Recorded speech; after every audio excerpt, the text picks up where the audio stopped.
the moderator for today's Q&A.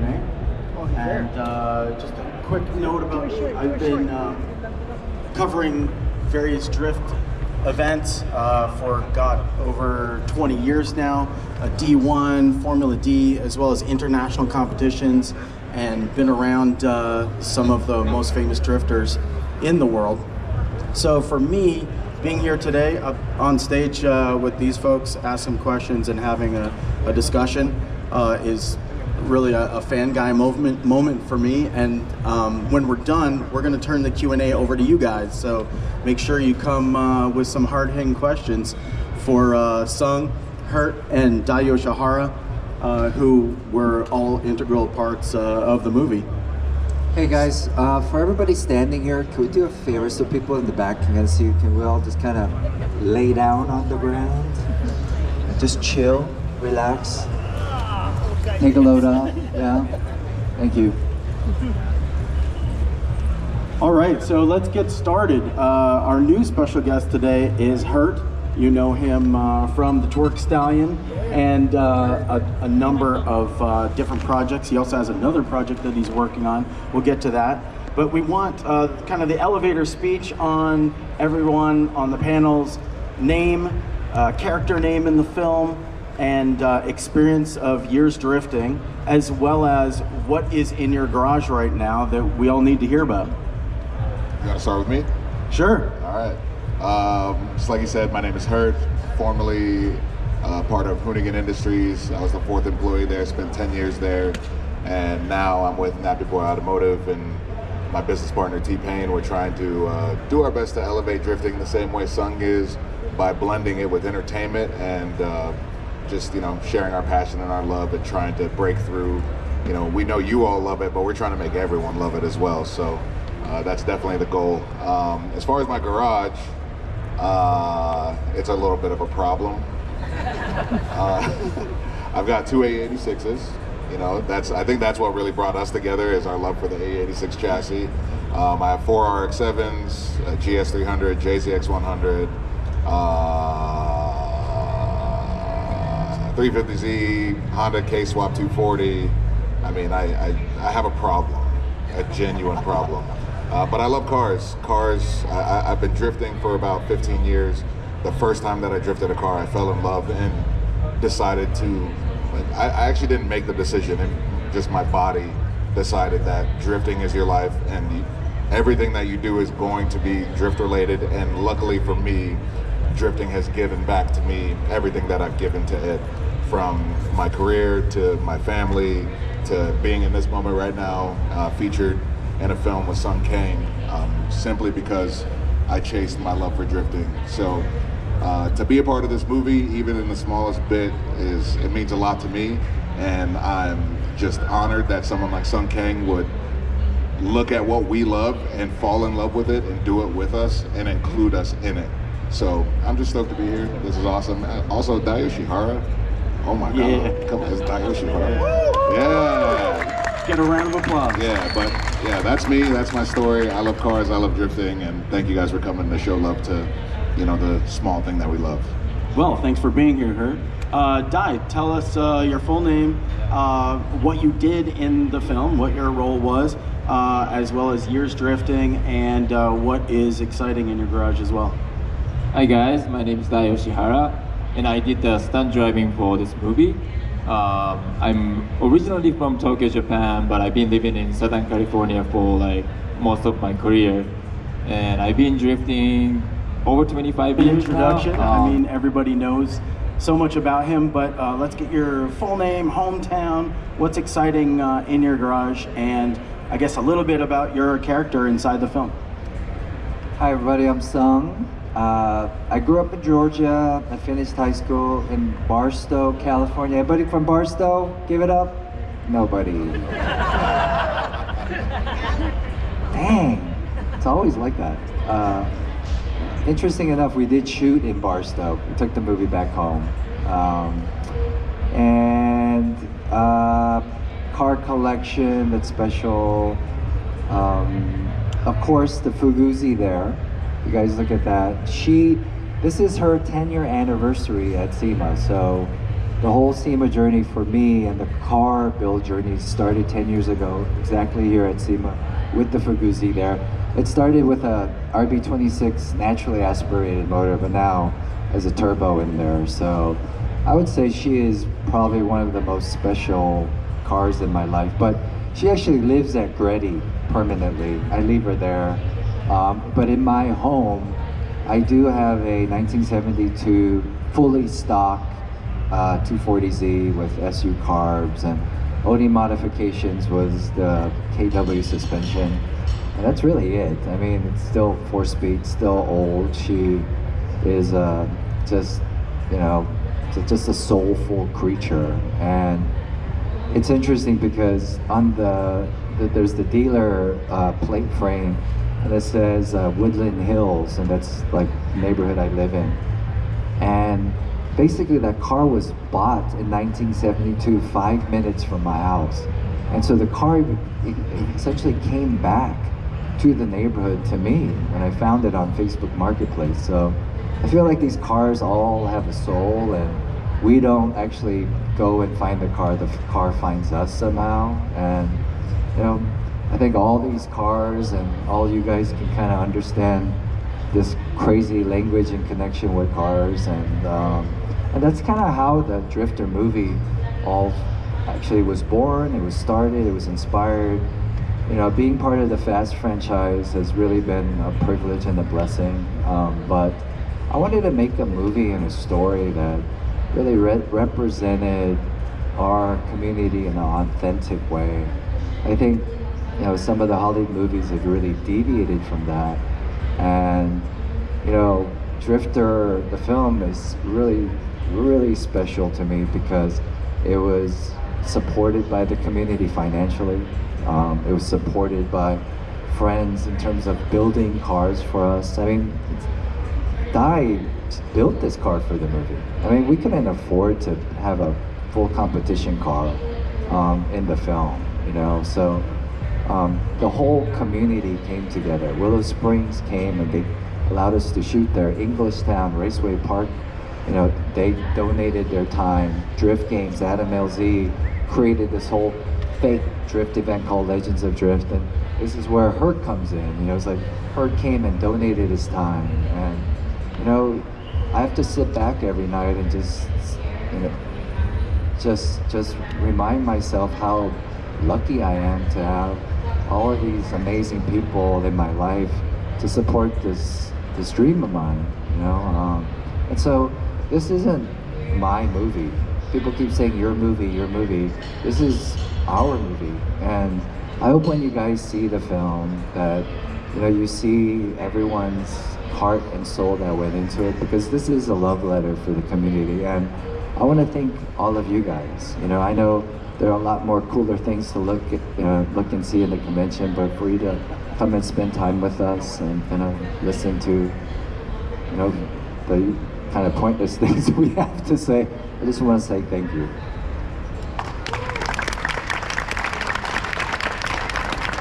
Sung, that was a fantastic answer. It sort of led me into one of the topics that we talked about before, how you said how sort of big studios, Hollywood, didn't really give you or a project like this a seat at the table, so you went and built the table yourself. And I love that quote. You know, I'm going to use it, you know, elsewhere. I think how people are, you know, I think they think that maybe none of us went to high school, or we can't read, or we're not three-dimensional human beings and we can't feel. But the smartest, kindest, most amazing people in my life all came through the car community. And I wanted to make a movie and tell stories about the people in my life. And the only way that this movie could have come to life is having these amazing people from the community coming to support, you know. And why drifting? Because drifting is still, I feel, that it's still one of the more accessible motorsports. You know, if you have a rear-wheel drive manual car, you can pretty much start sliding. You know, you don't have to have a F1 car. You don't have to have much money. But the most important thing, and for me, my connection to the drift community is not really the driving and the cars itself. It's the people behind it. Anytime you go to a drift event, it is like a family barbecue. You know, and I asked Bert and I asked all the folks in the drift community, like, why is the energy so positive here? Is it because it's still a growing sport, and it somehow it connected people that understood that to keep this culture alive and to keep car culture alive, we all need to support and we need each other. So it's not this like I'm better than you.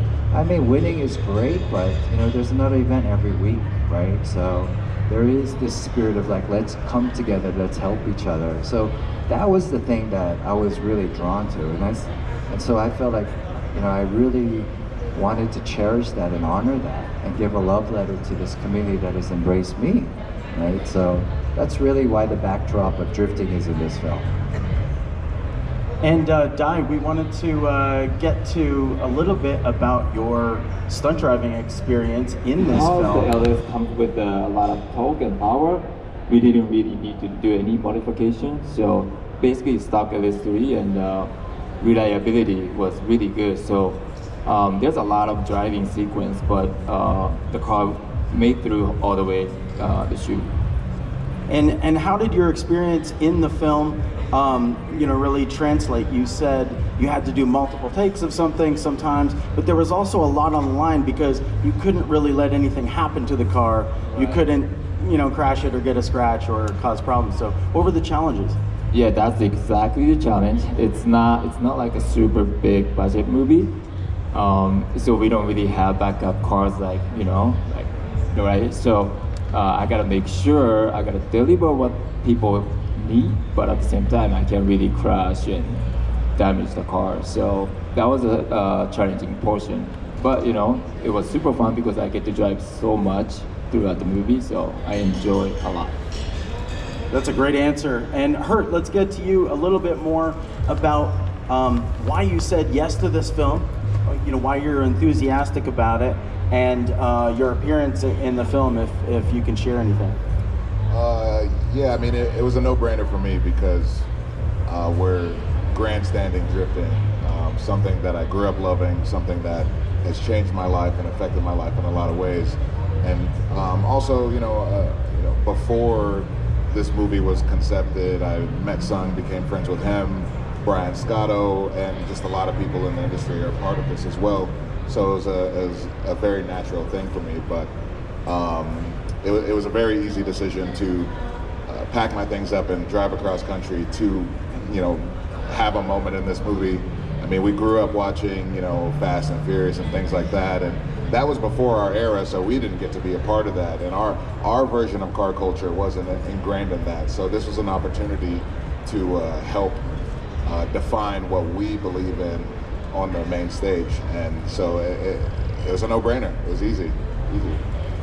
Yeah, one of the things that you know, I wanted to know from you is, what do you feel was really the turning point for drifting here in the United States, and really kind of brought us to this point where a solid movie like this and production like this exists today? What are some of the turning point moments? I think drifting in itself is really exciting to watch. Whether you are deep-rooted in motorsports or deep-rooted in car culture, I think showing up to a casual drift event and watching some cool cars go around, you'll feel something. So there's that, and then the professional level of drifting that Dai has worked so hard at over the last 20 years, pushing the issue, growing the sport, building the cars better and better and better every year. And then the grassroots side of thing where I reside in, where, you know, essentially we're doing the same thing but on a different avenue. We're showcasing our version of drifting, making the cars fast for us, and, you know, the graphics and the style and the, you know, just showcasing our passion for it in another way. And honestly, I think what's elevated it is just the pure love from the people participating in it. It's, you know, I mean, I don't know if you guys know this, but drifting isn't a cash grab. You know, we spend more money than we make every lap that we take. So I think the pure passion and the love that we put into the sport luckily speaks to you guys and elevates it to where we're at today.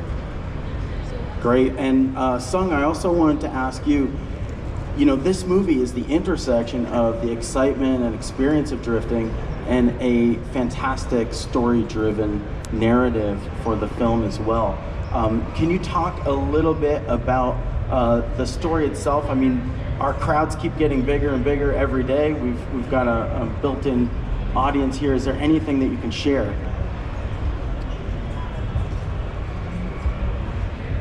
The theme of Drifter is very personal to me because, like I shared earlier, many times in Hollywood, I'd wake up feeling hopeless. But the car community has given me hope. They've opened their garage doors to me, they've opened their arms to me, and they've made my dreams possible.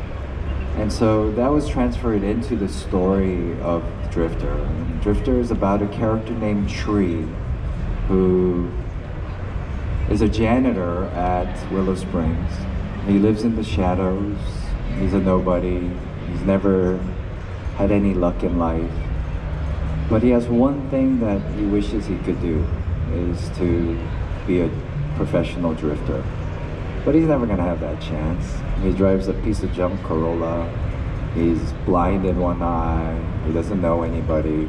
But he works at Willow Springs so he can have an opportunity to just get on the track, maybe. But he doesn't even have that. But every night, he goes to abandoned water park and he practices with Lola. And then somehow, he gets this chance to go and compete with four-time world champion Adam LZ. But there is no possibility he's even going to be able to do that. But through the car community, through others, through vulnerability, he's able to go and fulfill his dream.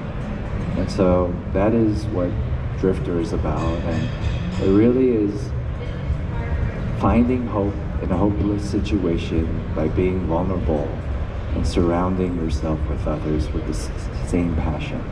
And then anything is possible. So it's really simple. You know, it's a hero's journey, right?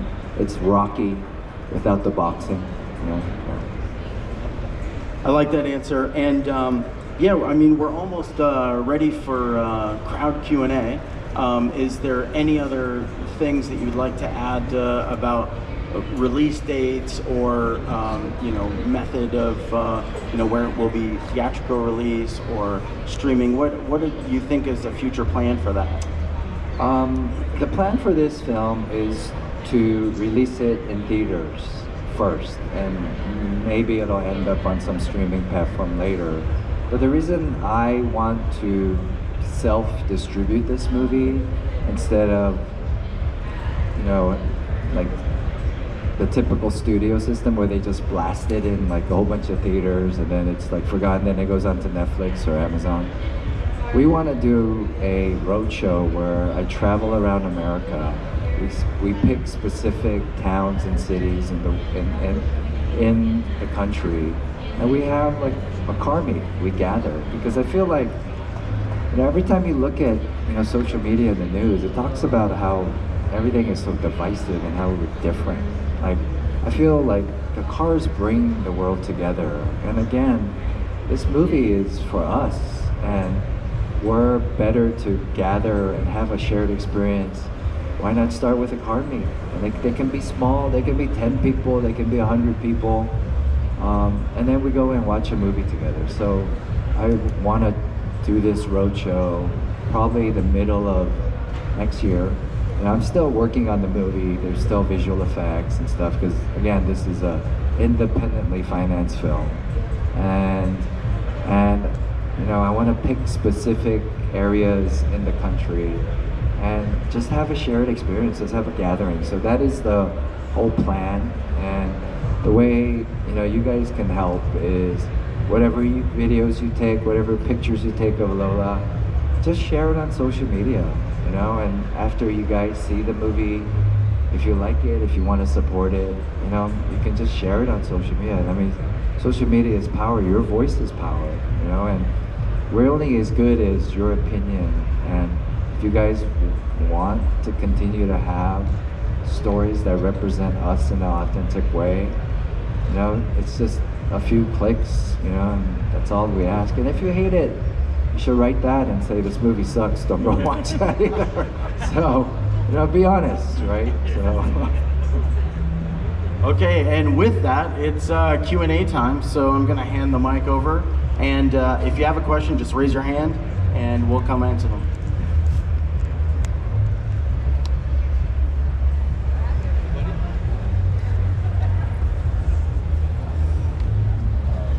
This question is for all three of you. Without thinking about practicality or convenience, if you had to drive one car for the rest of your life, what would it be?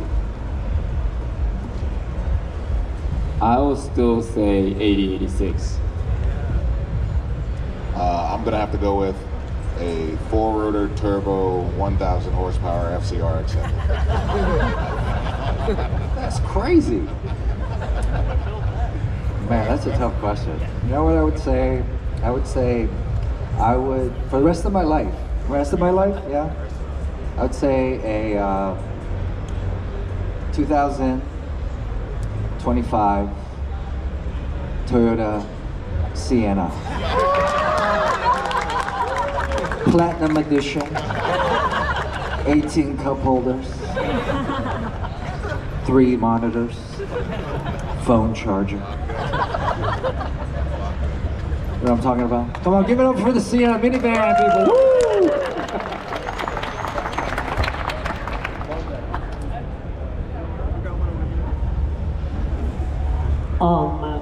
Hi guys.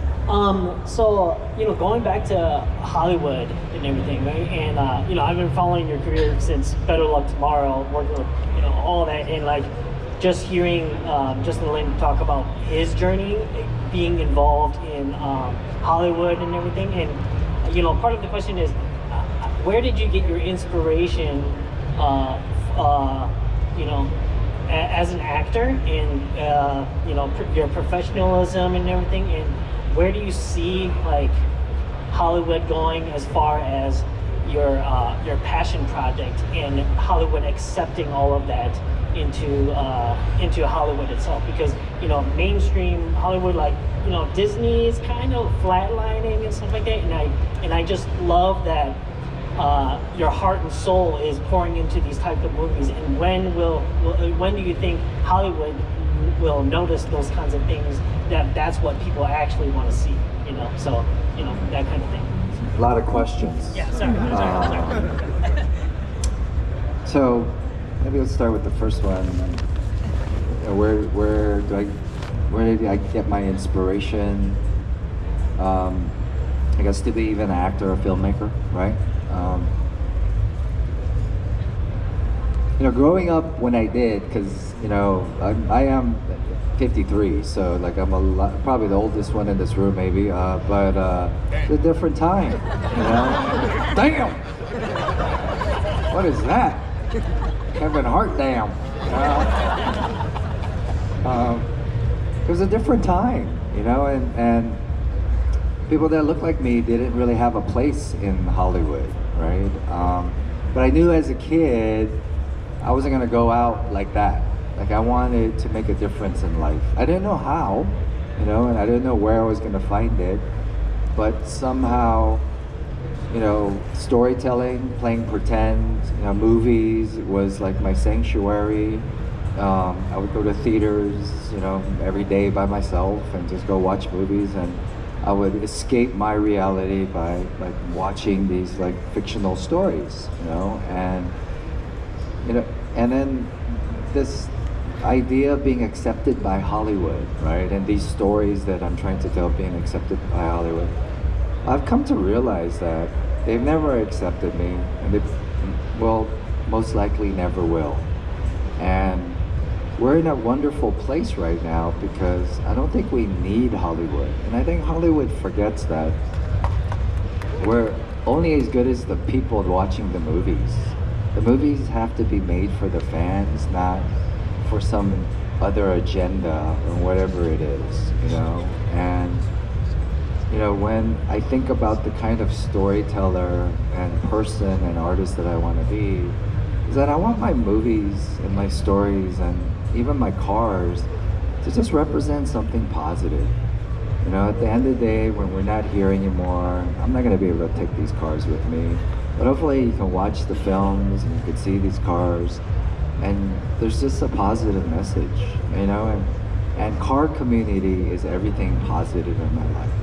And again, when, in a world that is so divisive today, look at all these faces and these people at SEMA from all over the world, and we speak the language of cars, right? We hug each other, we get excited over a 86 or a 240 or a LS, and there's no difference, you know? And that is the type of thing that motivates me, because if this is the table that I'm invited and I get to participate and Hollywood never accepts me, I think I'm okay with it.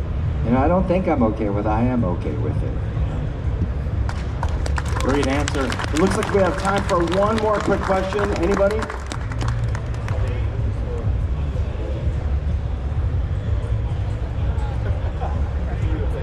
Let's get a female question. Do we have a female question? Yeah. You gotta work the room. So first, I did want to mention that I've made these for you. Oh my God. It's fantastic. Yeah, and I added some images that I found on Instagram from the movie. So it has like you guys' Instagram logo and then the car logo. But one of my questions is, as you see, there's a lot of female faces in the crowd.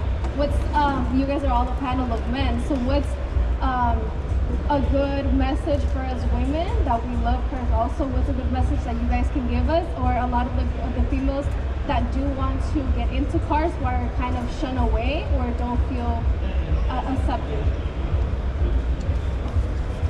So question is like, what advice can I give to females that want to get into cars, car community, and that might feel shunned away, right? Well, it's hard for me to answer that for women, but I mean, if I were, I think as dudes, like, we want more women around because, right? Come on, right? I mean, yeah, especially women that look like you all. I mean, when you look at the Fast and Furious movies, you see the scenes and there's like all these hot girls and stuff and people dancing around. And when you actually go to a car meet, it's just a bunch of dudes like this in hoodies. I'm like, yo, that's so fake. That is so fake. I've never seen that, right? This is a bunch of dudes sitting around. So please come. You are all welcome, right? So I get it. You know, maybe there is a little fear or like, you know, this idea of like, you know, women are not welcome. But no, we have great ambassadors today, you know, and cars are for everybody. There's a car for everyone. So I would greatly appreciate if you all showed up, you know, because, yeah. Yeah, I mean, I agree with him. I don't know if you've noticed, but there's a massive uprising of women coming into motorsports and Formula D. I mean, there's Colette Davis, Amanda Sorensen, just to name a few. There are a bunch of massive rising stars, and that's not even touching off-road. There's a bunch of women in off-road doing wonderful things. I met this, last week, I met this awesome lady, Therese. She's a Porsche GT Cup driver, and she's winning races like crazy. I mean, you all are there. I think you just show up with pure passion and pure love and be yourselves, and don't let anyone tell you what you can or can't do in the space, because your place is as good as my place in motorsports. Thanks again, everybody, for showing up. Get a round of applause. If you didn't get your question answered or you didn't make it to the lineup for the meet and greet, we are here tomorrow at 12 noon. So almost the same time, definitely the same place. So please come back. We'd ask everybody in the floor here to clear out a little bit. And I believe the line is closed.